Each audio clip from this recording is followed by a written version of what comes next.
Welcome to this short how-to video. In this video I will explain the 3 major steps to set up a connection and to receive data from a SINUMERIK machine using the BFC client. As a precondition to set up a connection, the BFC client has to be installed and must be running on a SINUMERIK controller. At first I need to log in to the BFC Gateway.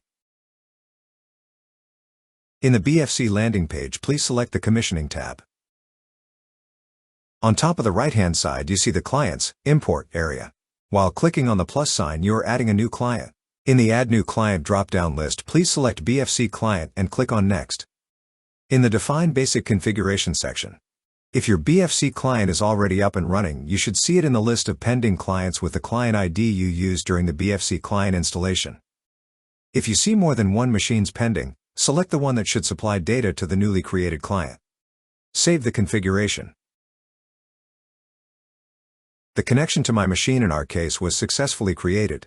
The next step is to define datasets and data points. So, we select Edit Client. A dataset will first get any name. Then please select one of the reading modes and define an interval after which the data should be updated. 500 milliseconds in our case should be fine. Now please click on Configure Data Points. In our case we will define 3 new data points. Each new data point will be added to the dataset by clicking on Add Current Data Point. The 3 data points will show the current operation mode, program name, and program status. Please refer to the appendix inside the BFC manual for more information regarding BFC client data points. You will find more examples and the complete list of the available OP addresses there. Finally, the dataset must be added to the client with Add Current Dataset. Just as an example, I will add one more dataset with 2 data points. This dataset is representing 2 operational values, the federate override and the speed override. Both are channel-related variables.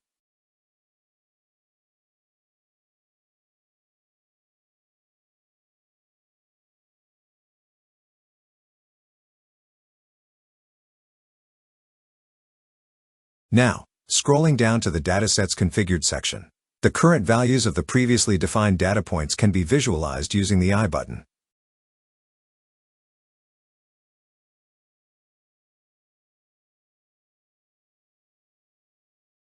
Now, save the dataset configuration. Using the 3-dotted menu button, you can visualize all data points in a timeline according to the chosen interval.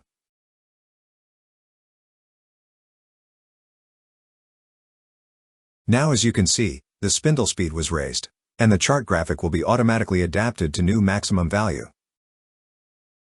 Hopefully this video explained the creation of a BFC client and the setup of data points to be visualized. Thanks for watching.